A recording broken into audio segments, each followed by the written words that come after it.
Assalamualaikum warahmatullahi wabarakatuh. Izin memperkenalkan diri. Perkenalkan, nama saya Noval Aditya dari kelas 12 IPA 1. Di sini saya akan menjelaskan materi sejarah Indonesia mengenai konflik dan pergolakan yang berkaitan dengan sistem pemerintahan setelah Indonesia merdeka. Pada tahun 1945, masih banyaknya konflik dan pergolakan yang terjadi dalam jumlah skala yang lebih besar, terutama rentang pada tahun 1948 sampai 1965.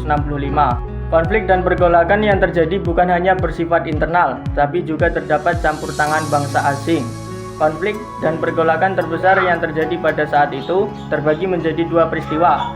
Yang pertama, peristiwa pemberontakan PRRI dan peristiwa pemberontakan Permesta, serta persoalan negara federal dan BFO. Pemberontakan PRRI dan Permesta bermula dari kekecewaan Angkatan Darat terhadap minimnya kesejahteraan tentara di Sulawesi, Sumatera.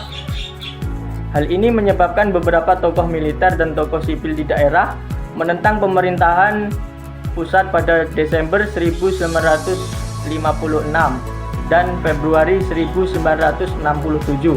Para tokoh ini membentuk dewan-dewan daerah sebagai wujud tuntutan untuk mengambil alih kekuasaan di wilayah masing-masing. Masing-masing ada 4 dewan daerah yang dibentuk. Yang pertama, Dewan Banteng di Sumatera Barat yang dipimpin oleh Letkol Ahmad Hussein. Yang kedua, Dewan Gajah di Sumatera Utara yang dipimpin oleh Kolonel Maludin Simbolon. Dan yang ketiga, Dewan Garuda di Sumatera Selatan yang dipimpin oleh Letkol Barlian. Dan yang terakhir, Dewan Manguni di Sulawesi Utara yang dipimpin oleh Kolonel PNJ Sumual. Pada tanggal 15 Februari 1958, Ahmad Hussein memproklamasikan berdirinya Pemerintahan Revolusioner Republik Indonesia atau PDRI di Padang, Sumatera Barat.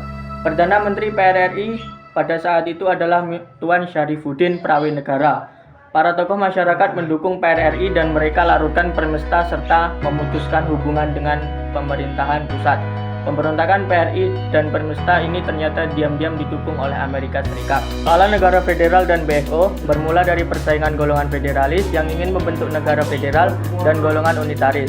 Bentuk negara kesatuan itu sendiri dibentuk di bulan Juli pada tahun 1948 di Bandung, yang kemudian pecah ke dalam dua kelompok, yaitu yang menolak kerjasama dengan Belanda yang dipimpin oleh ID Anak Agung Gede, Agung RT Adil Puradiredja, dan RT Junghana, dan yang memilih kerjasama dengan Belanda dalam membentuk negara Indonesia Serikat. Pergolakan dua kelompok ini semakin panas ketika Belanda melakukan agresi militer II.